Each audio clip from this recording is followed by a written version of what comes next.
Bienvenue sur Only Up to You saison 2. Vous recherchez des coups de boost, de la motivation et du bousculement en toute bienveillance? Ça tombe bien, c'est ma passion. Je m'appelle Jennifer Picci, je suis psychologue et coach de vie certifiée et ça fait depuis plus de 5 ans que je vous accompagne dans l'atteinte de vos objectifs. Parler et comprendre, c'est bien, mais mettre en application, c'est là que le défi commence. Et ça ne tient qu'à vous.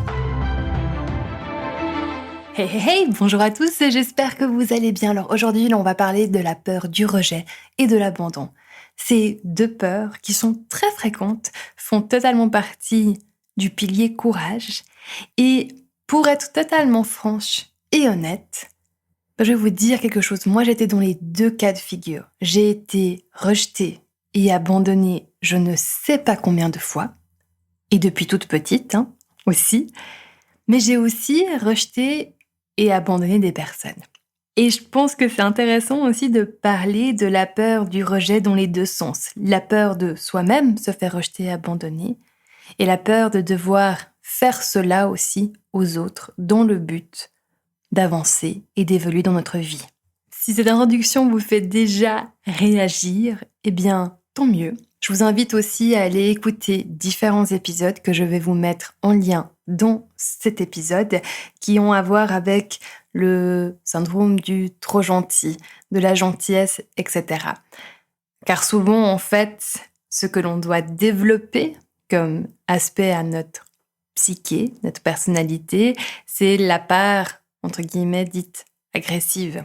La part qui va, à un moment donné, nous permettre de mettre nos limites, d'oser dire non et de faire ce qu'il y a à faire pour nous, quitte à être rejeté, abandonné, ou bien quitte à devoir se désolidariser de certaines situations, relations.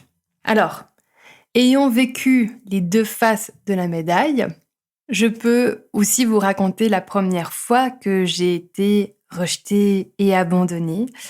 Une fois que je suis prête à partager ici, bien entendu, il y a eu d'autres fois, mais je devais avoir environ 8 ans. J'avais une meilleure amie, entre guillemets, qui vivait dans la commune d'à côté. Et pour moi, on était super proches parce qu'on parlait les deux anglais, on avait plein de points en commun. Mais j'étais tout simplement pas assez bien pour elle. Elle avait d'autres amis, des amis plus cool. Et j'étais quand même invitée à sa fête d'anniversaire parce que comme ma mère connaissait sa mère, eh bien, il fallait bien, ça faisait bien de le faire. Et je me rappelle, à sa fête d'anniversaire, à la fin, il y a eu un peu une envie de faire une fête pyjama improvisée, c'est-à-dire d'avoir des personnes qui restent dormir chez elle. Donc elle était dans son salon et puis elle demandait à carrément toutes les autres filles de rester à la maison et de dormir, donc d'appeler leurs parents, mais moi pas.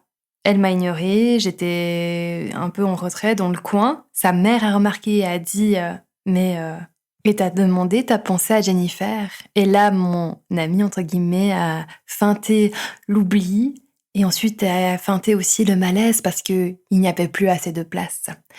Et donc, cette forme-là de rejet, je sais pas combien de fois je l'ai vécue, elle est affreuse à vivre. Même là, de vous en parler alors que ça fait, il y a passé 2 décennies, ça me fait encore quelque chose.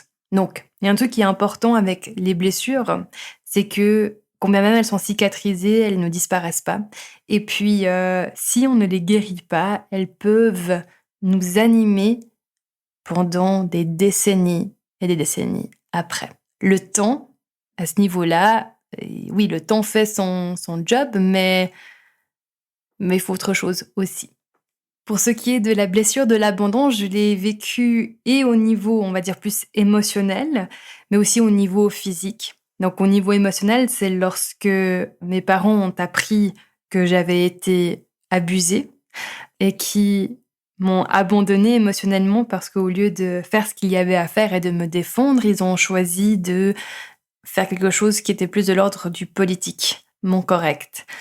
Je vous en parle comme ça, aussi directement et publiquement, parce que c'est aussi important pour moi de véhiculer le message que malgré cela, il y a eu un énorme travail de pardon et d'acceptation et de réconciliation.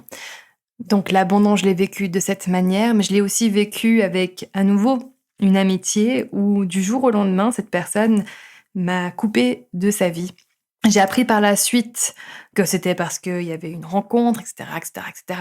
Mais sur le moment, en fait, c'est du jour au lendemain, cette personne a disparu. On était très proches. Et vous savez, quand on n'a pas de réponse à nos questions, c'est particulier. Puis notre cerveau, il arrive à s'inventer des raisons qui sont assez toxiques et négatives pour nous. Alors pourquoi je partage ça? Parce que pour moi, c'est important aussi de créer un lien qui est vrai, qui est authentique, et puis aussi qui appuie certains de mes propos. Donc dans les deux cas de figure, dans les blessures de rejet et puis d'abandon, par la suite, il y a eu plein d'autres événements où je me suis sentie assez rejetée, ou carrément rejetée en fait, c'est même pas assez, c'était clair. Il y a des émotions, il y a des ressentis qui sont extrêmement difficiles, qui sont désagréables. Mais vous savez quoi? Ça ne m'a pas tuée. Et si vous m'écoutez et que vous avez vécu ça, ça ne vous a pas tué non plus. Et par la suite, en fait, d'avoir vécu tout cela, ça m'a permis aussi, dans ma vie plus d'adulte, de pouvoir affronter ces peurs-là et ces risques de me faire rejeter et abandonner si j'implémentais une envie ou un changement de vie avec beaucoup plus de sérénité. Pas parce que je me disais « Ah, ça va pas me faire mal. Ah, ça va être agréable. » Non, ça n'a rien à voir quand même. Se faire rejeter et abandonner, ou bien rejeter et abandonner, ça je vais en parler après, des personnes, ce n'est pas une partie de plaisir et ça ne devrait jamais devenir une partie de plaisir, ni être quelque chose que l'on bafoue et que l'on réduit. Si vous voulez, cet épisode, il n'est pas fait dans le but de vous dire « Mais c'est pas grave, on s'en fiche, change ton système de pensée ». C'est d'honorer le fait que c'est quelque chose d'extrêmement douloureux, mais quand même, derrière, d'implémenter ce qui est nécessaire d'implémenter. Donc c'est là où le pilier courage, en fait, il a tout son sens. Je vais vous dire un truc. Au jour d'aujourd'hui, quand je regarde à nouveau sur ces événements, combien même, et je vous le dis en toute franchise, ça peut encore activer des petites choses au niveau de mon cœur, voilà, dans différentes zones de mon corps, qui me disent, qui me signalent en fait, ah bah tiens, c'est encore là, ça t'habite encore. Je suis plus épanouie et heureuse que jamais. Et vraiment, combien même ça a été difficile, et si je repense à renouer des liens avec ces personnes, et parfois ça m'arrive, et c'est totalement normal. Donc si vous aussi, vous avez vécu ça, puis de temps à autre, vous vous dites, bah tiens, et si on réessayait, et si ça pouvait fonctionner, ben c'est normal en fait d'y penser. Mais dans mon cas, quand j'y repense avec ces personnes qui ne font plus partie de ma vie, mais je peux vous dire que ça me passe quelques minutes dans la tête. Puis après, je me rappelle aussi toutes les fois où j'ai essayé, toutes les autres choses qui se sont passées, et je suis très vite rassurée en me disant, bon, c'est très bien finalement que ça se soit passé comme ça. Parce que ça fait partie aujourd'hui de qui je suis.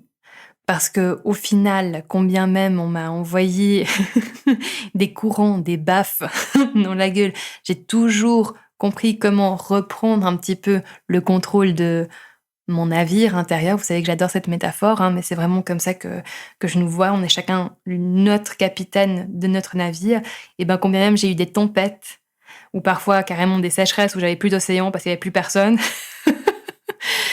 J'ai toujours trouvé le moyen, et la vie a toujours trouvé le moyen de me donner une opportunité, une possibilité de reprendre le contrôle. Alors comment est-ce que aujourd'hui j'apprivoise totalement ces peurs? Alors j'ai un processus que honnêtement j'ai dû faire émerger pour ce podcast, parce que je me suis dit mais c'est vrai que j'ai ces peurs-là, mais ça ne m'arrête pas. Et puis pourquoi ça ne m'arrête pas? Et du coup, voici le processus qui a émergé. Donc premièrement, c'est de clarifier et accepter votre histoire. Clarifier, ça veut dire être le plus factuellement possible sur les événements, ce qui s'est passé. Donc si je reprends l'histoire de cet anniversaire, factuellement, cet ami en question avait envie d'inviter des personnes et je faisais pas partie de ces personnes préférées. Où je commencerais à réinterpréter l'histoire, c'est si je disais « Ah, je faisais pas partie de ces personnes préférées parce qu'en fait, j'étais trop bizarre, etc., etc., etc., etc. » Et là, ça ne ferait que me faire du mal. Donc, je vais juste reclarifier l'histoire. Voici ce qui s'est passé et accepter que, ben ouais, peut-être que j'étais pas sa personne préférée. Et finalement, en quoi est-ce que c'est un problème? Elle a le droit de pas m'adorer, de pas me kiffer. Mais c'est pas parce que elle ne m'aime pas, ne me kiffe pas que, en fait, il y a un problème avec moi et que moi, je ne dois plus m'aimer et me kiffer. J'aurais adoré qu'on me dise ça quand j'avais 8 ans. Vous savez pas combien d'années de psychothérapie il m'a fallu pour en arriver à cette conclusion. Parce que, en fait, ce qu'on m'a dit à l'époque, c'était «Ah, elle était méchante, ça se fait pas, etc., etc.» Ça ne nous sert absolument à rien à part juste nous pointer du doigt mutuellement dans le but de définir qui c'est qui a raison et qui c'est qui a tort. Clarifier son histoire, c'est aussi honorer tous les autres aspects qui, dans notre vie, peuvent avoir un impact sur des plans subconscients et inconscients qui expliquent pourquoi on agit ou on réagit d'une certaine manière. C'est vraiment d'honorer son histoire.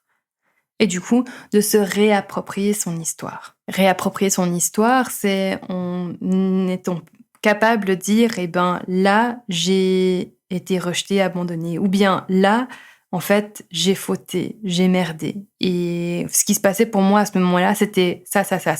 Et c'était extrêmement difficile. Et sur le coup, je faisais du mieux que je pouvais, mais aujourd'hui, c'est vrai que je ne ferais pas la même chose.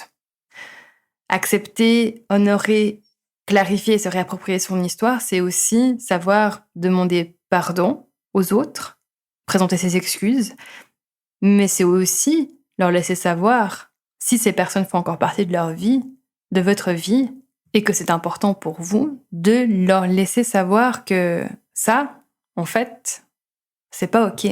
Et plus jamais. D'où le pilier courage qui, pour cette thématique-là, va aussi dans le pilier connexion, qui est en rapport avec toutes les relations que l'on a. Et donc, qu'on travaille ces 2 piliers non game changers. Pour les fois où moi aussi j'ai rejeté et abandonné des personnes, c'était que finalement, il y avait beau, dans mon histoire et mon interprétation des choses, des essais de ma part pour que les choses évoluent dans un sens qui nous convienne mutuellement, et ben, combien même il y avait des efforts, au bout d'un certain temps, il n'y avait rien qui faisait évoluer, que moi, ça me drainait et ça m'empêchait d'être active sur d'autres domaines de ma vie qui étaient aussi très importants. Et là, il y a des choix difficiles à faire où à un moment donné, on dit, ben non, là, je n'ai pas d'espace et de place pour cela. Il n'y a pas de rancune, il n'y a pas de jugement de je suis mieux que, c'est juste là ça ne me convient pas et en fait moi j'ai le droit de construire une vie et de m'entourer de personnes et de gens et de relations qui me conviennent. C'est très simple et à nouveau si j'y repense à ces personnes et je me dis mon Dieu, si elles étaient encore dans ma vie, à quoi ma vie ressemblerait? Ah ben non, surtout pas, je veux pas. Donc je suis totalement à l'aise avec cela. Encore plus parce que si elles étaient encore dans ma vie, qu'est-ce qui se passerait? Ben, je serais en train d'en parler avec mes autres relations et donc de pourrir mes autres relations avec une relation qui à la base est déjà pourrie. Et il est possible que d'autres personnes aient fait exactement la même chose vis-à-vis de moi. Et en fait, c'est OK parce que fondamentalement, j'accepte que les autres peuvent et ont le droit de ne pas voir les choses comme moi et qu'ils ont le droit et qu'ils veulent prendre de la distance. Dans l'épisode de la semaine prochaine, je vais vous parler du fait de se libérer du regard des autres pour vous expliquer en fait comment j'en suis arrivée à cette stabilité intérieure. Parce que c'est pas une question de personnalité. Alors oui, j'ai un caractère, mais il y a des stratégies derrière. C'est pas venu par hasard. Et honnêtement, quand je repense à comment j'y étais il y a des années de cela où j'étais très sensible par rapport à ça et où j'en suis aujourd'hui, promis, n'importe qui peut l'apprendre. Maintenant, il y a encore un dernier aspect que j'aimerais aborder par rapport à cette blessure de rejet et d'abandon. Elle est très fréquente aussi lorsque l'on vit une séparation, qu'une relation s'est terminée. Et dépendamment si on a été longtemps ou non avec la personne, eh ben, il y a des amis, etc., qui peut-être du jour au lendemain vous tournent le dos, vous abandonnent, etc., parce qu'ils ont choisi leur clan, entre guillemets. Puis il est possible aussi que toute cette histoire, elle soit arrivée parce que vous-même, vous avez fauté dans la relation. Et j'ai un message pour vous. Si vous continuez à vous flageller, à vous entrer dans la terre, le même message, c'est le suivant. Il est temps de se pardonner. Tout le monde mérite de guérir.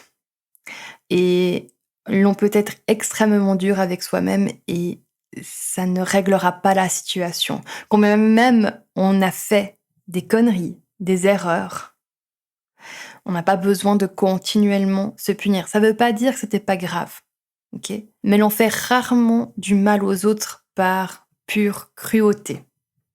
Ce qui arrive, et c'est très fréquent dans les relations, c'est qu'il y a plein de choses qui petit à petit se mettent en place et qui à un moment donné créent un scénario qui fait que on n'a pas pris la meilleure décision. Donc dans ce sens-là, c'est rarement que notre faute. Alors peut-être que la personne avec qui l'incident s'est passé n'y est absolument pour rien et que du coup il faille aller regarder autour et trouver la relation qui est à l'origine de la blessure. Et juste en parenthèse, papa et maman, c'est souvent un bon endroit où commencer pour les relations. Mais bon, je clôt la parenthèse. Pourquoi guérir ses blessures ? Parce qu'en fait, c'est en guérissant nos blessures que l'on va éviter de continuer de faire du mal aux autres. Ça peut être très puissant. Donc, quand je dis tout le monde mérite de guérir, c'est non seulement un service que vous faites pour vous, mais pour les autres. Parce que du moment que vous continuez de vouloir rester sur cette planète et d'avoir des relations avec des gens, parce que naturellement, vous allez avoir envie de créer des relations avec des gens, c'est de votre responsabilité de guérir un maximum de choses pour ne pas continuer à répéter des schémas et des erreurs de votre passé. Maintenant, pour guérir, il est intéressant d'arrêter de se détester. Et du coup, finalement, on en revient au même point. Que, à la base, c'est de vous approprier votre histoire, de la réécrire pour que vous soyez à l'aise avec et que vous l'acceptiez. Et que vous puissiez créer du sens à l'intérieur. Qui vous êtes ? Pourquoi vous avez agi comme ça ? Et qu'est-ce que vous en avez fait ? Si votre réponse est que par la suite, pendant 10 ans, vous avez continué à vous auto-flageller, ok, c'est votre choix, c'est up to you. Mais vous le savez déjà, votre vie sera bien plus utile et intéressante si vous guérissez, que vous faites la paix avec votre histoire, que vous faites la paix avec vos erreurs, vos fautes. Tout le monde fait des erreurs, tout le monde fait des fautes. Et que vous vous remettez dans le jeu de créer et contribuer à votre échelle dans le monde en ayant des relations où vous êtes là, entier ou entière, conscient et consciente. Voilà, mon message est fini. Pour refaire un résumé, avoir peur du rejet et de l'abandon est naturel et normal. C'est quelque chose qui est intense à vivre. C'est aussi normal. On ne veut pas que ce soit quelque chose de banal. Par contre, vous pouvez vous armer pour y faire face en étant au clair et en vous appropriant votre histoire pour que, si ça doit se passer, que ça se passe du mieux possible. Et que se détester, s'en vouloir, être dans l'autocritique, ce n'est pas le chemin que je recommande. Du tout. Avec ça, je vous laisse. Je vous fais des énormes bisous. Je vous remercie pour votre écoute et je vous dis à la semaine prochaine. Hey, n'oubliez pas de vous abonner à la chaîne et à la newsletter pour être tenu au courant des nouveautés. Vous avez toutes les informations en note de podcast. Si vous êtes prêt à investir sur vous-même, le programme Game Changer est fait pour vous. C'est un programme premium exclusif qui va vous donner les clés réelles du changement. Rappelez-vous, c'est à propos de ce que vous faites, pas de ce que vous auriez souhaité faire. Et ça ne tient qu'à vous.